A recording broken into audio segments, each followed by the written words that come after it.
මෙවැනි උණුසුම් පුවත් වීඩියෝ කාටත් කලින් දිනපතා දැනගන්න බෙල් සලකුණ ඔබා SL Breaking subscribe කරන්න. Welcome back, and we're continuing the conversation here at the Berlin Global Dialogue. It's good to be in the house with you all this morning. I see some smiles, but not everybody's smiling. I'm happy to see you.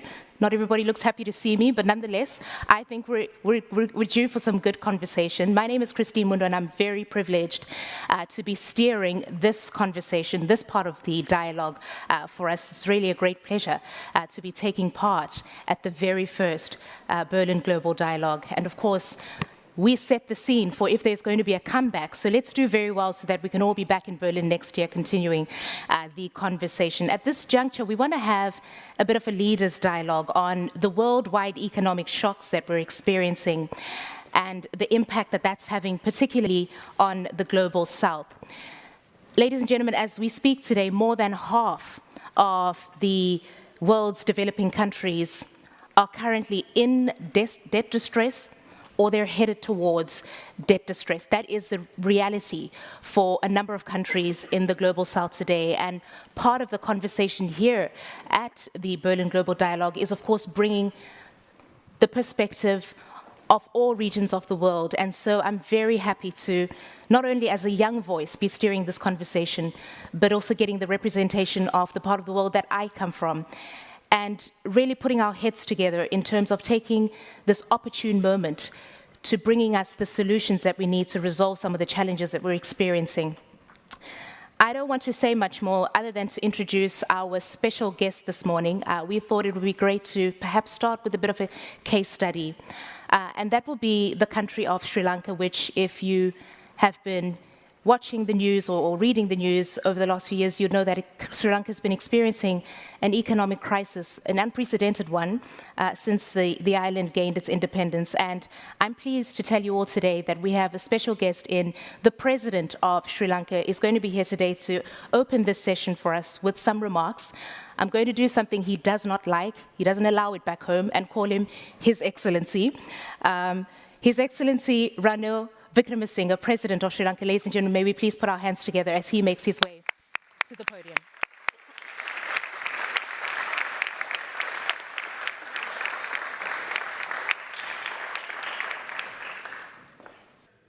Madam Moderator, Excellencies, ladies and gentlemen, friends, I must begin by thanking Professor Roller, Chairman of the Berlin Global Dialogue, for inviting me to this inaugural session. Where the way I look at it, the global economy has many shocks since in the last 2 decades. Starting from 2008, we've gone through a series of the European debt crisis, then we've had the COVID-19 pandemic and the economic shocks that have come from it, the whole issue of funding for climate change, and the sovereign debt crisis. I don't think in any other period of modern history have we gone through this type of a crisis. And in all these instances, it's the developing economies and the global south that has suffered disproportionately. We are now faced with stubbornly high inflation in advanced economies, oil prices edging towards US $100 a barrel, and monetary tightening by the global central banks. One example is that Sri Lanka's exports to Europe has not increased at all this year, so far this year. That's an indication of how we are being affected as we try to recover from the crisis we face. The confluence of factors spells serious risk for many developing countries. In the global south, we are facing rising import costs, food, energy, insecurity, and the problems of our exports. The resulting balance of payment stress translates into a weaker economy for all of us. The difference between the advanced economies and the developing nations is that you all have all the buffers and reserves to deal with these shocks. We haven't. And it's from here that the sovereign debt crisis started. In this context, I think the world may be on the cusp of another crisis if corrective measures are not taken immediately. Many developing countries find themselves with large debt burdens. For example, IMF has no mechanism to face this new situation. When Sri Lanka declared bankruptcy, all foreign funding ceased.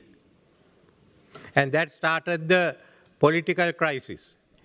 If not for the help given by World Bank in regraduating Sri Lanka and the help given by my old friend Samantha Powers in funding us with fertilizers, the chances are that I would not be able to come here today. I would not have been in the position. It's so bad. And there's no way in which you can help any country which declares bankrupt. But in this case, especially, I am glad that Germany is doing its part as the largest culminative contributor to the Green Climate Fund. We have both the climate change mitigation and debt restructuring, both of which we have to handle with minimum funds available. The funding on the table is woefully inadequate to address the vast challenges at hand. So we haven't got any money, but we do have 100 billion with the IMF. Let's start with that money. 100 billion is better than nothing. Then let's see how we can raise the rest of it, because though I talk of Sri Lanka, I must say Africa's need, especially of the low-income countries, are far greater than ours. And the problems Africa faces need not be described by me, because I think there are enough representatives here. The developing countries require financing up to US 5.9 trillion to fulfill their nationally determined contributions. Then a further US 4 trillion annum for clean energy technology to achieve net zero emissions. Look at Sri Lanka's financing needs. For our climate prosperity plan to succeed, we need 26.5 billion US dollars by 2030. This for a country that's bankrupt, and who the IMF states will have for the next few years a growth rate of 3.5%, if we are lucky.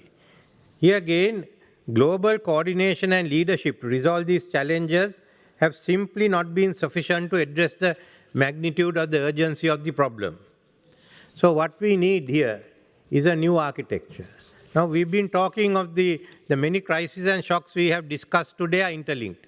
And we've been talking of what we have to do. First, we've all agreed that the core of the international financial architecture today was designed almost 80 years ago. The world has seen dramatic changes since then, with many emerging economies in Asia, Middle East, South America and Africa becoming global economic powerhouses. However, the international architecture has seen relatively mild reforms. The international financial